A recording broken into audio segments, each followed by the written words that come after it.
Club members, welcome back. Welcome back. It is amazing to be here.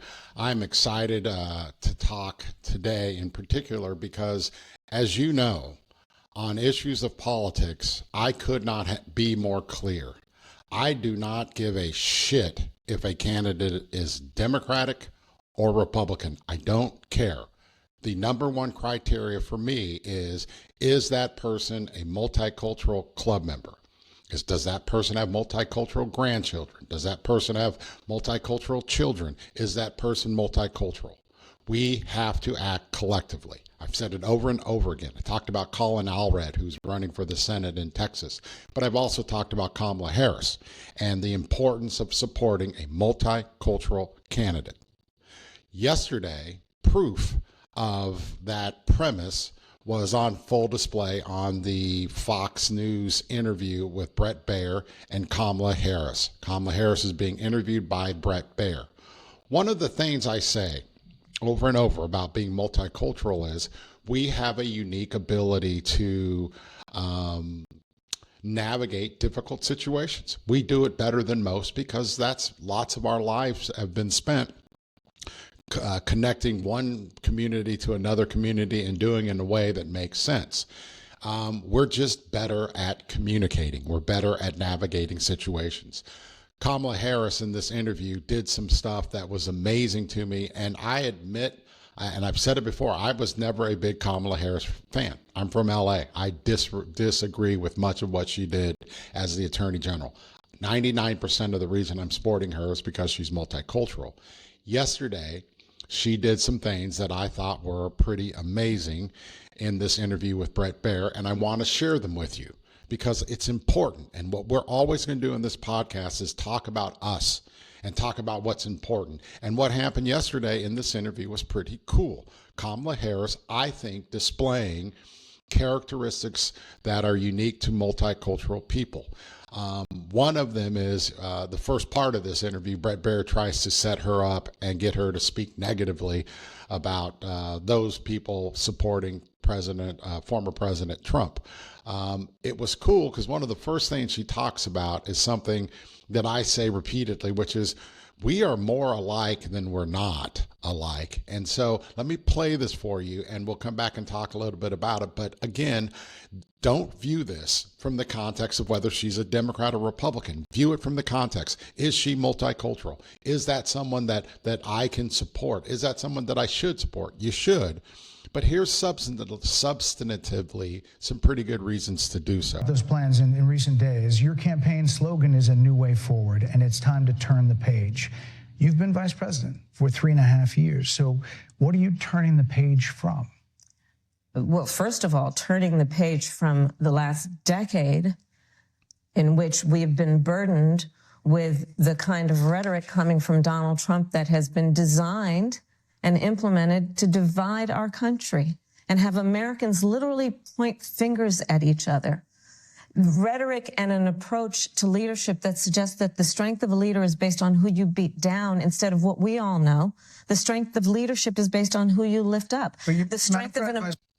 Let me stop you right there. That was one of these perfect scenarios where, again, I'm no Kamala Harris fan, but you can tell that she believes in that premise, and that premise being that we collectively are what's important, and that this collective, that we are more connected than we are not. That is a multicultural, incredibly important trait because it's part of our lives. It was cool how she did that. Continue watching. American president, which is one who understands that the vast majority of us have more in common than what separates us. Madam Vice President, 70% of people. That is about turning the page on rhetoric that people are frankly exhausted of, Brett. More than 70% People are exhausted. of people tell the country is on the wrong track. They say the country is on the wrong track. If it's on the wrong track, that track follows 3.5 years of you being vice president and President Biden being president. That is what they're saying, 79% of them. Here's where Baer just makes a mistake. He tries to set her up and get her to say something stupid.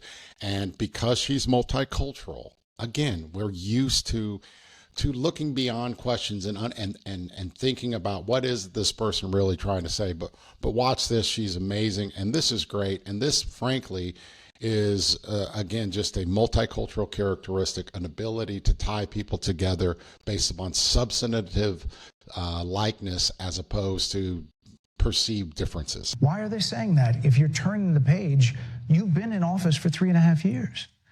And Donald Trump has been running for office. But you've been the person holding the office. Come on.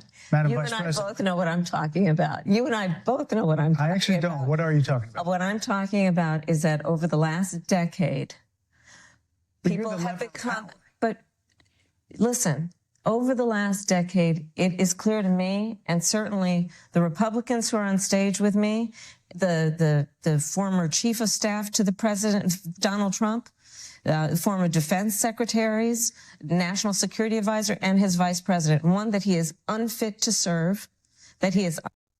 Again, my love of this portion isn't the fact that she's picking Trump apart. It's the fact that she is reaching out and pointing out that we have similarities with these people and these people and these people. It's a multicultural thing. It's finding commonality because we share so much commonality.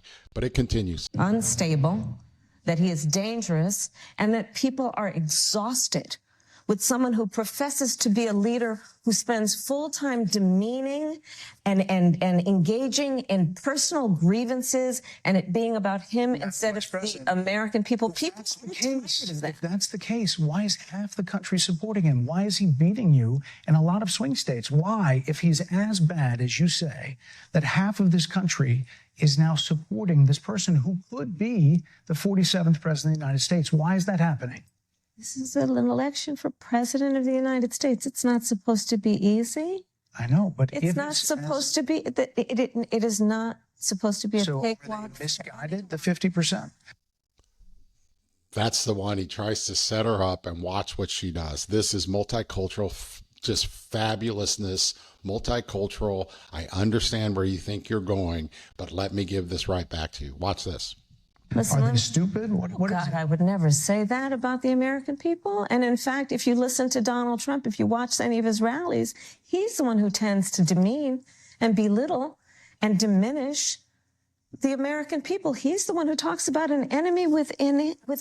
This part is I particularly like because it really speaks to ultimately what makes us a great country in many, many ways is that, you know, we have this concept, and that concept is an idea of we are different and better. And Kamala Harris does an amazing job of addressing that issue.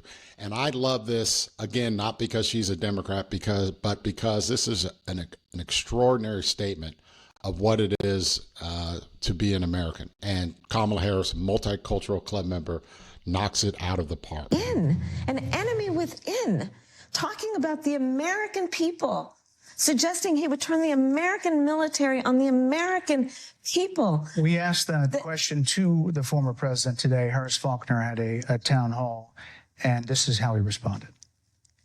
I heard about that. They were saying I was like threatening. I'm not threatening anybody. They're the ones doing the threatening. They do phony investigations. I've been investigated more than Alphonse Capone. He was the greatest man. No, it's true. No, but think of it. It's called weaponization of government. It's a terrible thing.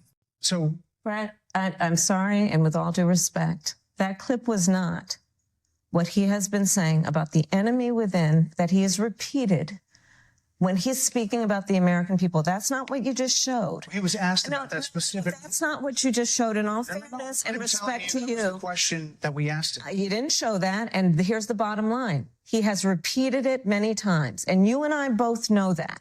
And you and I both know that he has talked about turning the American military on the American people. He has talked about going after people who are engaged in peaceful protest.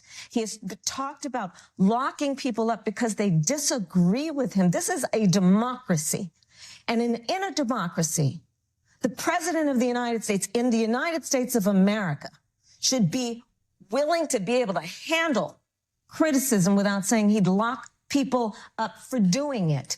And this is what is at stake, which is why you have someone like the former chairman of the Joint Chiefs of Staff saying what Mark Milley has said. I love how she says, this is a democracy. Again, I'm voting for 99% of because she's multicultural, but that other 1% is when's the last time you heard any elected official actually make a stand based upon principle? This is a democracy. Said about Donald Trump being a threat to the United States of America. He's quoted in the Bob Woodward book that way, yes. Let me ask you this, No, Madam Vice President. but You call let's not Donald Trump. the significance of that. You call Donald Trump, he's misguided. You say now He's unstable. unstable. Brett Baer now is trying to move her away, move her into other areas, and she does a good job of defending her position on that. The point of this is that is leadership. Now, and again, it's not Democrat, it's not Republican. This is for certain Republicans who are out there, or conservatives or independents who question my statement on I'm supporting her because she's multicultural. Again, I was not a fan of hers. That exchange, that leadership, that ability to step up and do the right thing and make the right response and stand on principle is why she is going to win, or why at least we should support her, because she's a multicultural club member. This is who we are. That is an amazing show of qualifications. Again, not because she's a Democrat, but because she's multicultural and she's not afraid. She embodies what matters to us as a community. That is just the truth. Vote for her because she's multicultural. Vote for Colin Allred because he's multicultural. These are your community members, and we have to vote collectively. Collective action. And again, I promise there's coming up this next election a Republican candidate who's multicultural who I'm going to rave about. It's not about Republican or Democrat. No permanent friends, no permanent enemies. It's about being a multicultural club member. Like and subscribe. This has been amazing. This has been great. And as I always say, and I mean it genuinely, thank you, thank you, thank you, thank you, thank you. This is just an amazing process, and I love talking to you guys. Thank you, thank you, thank you.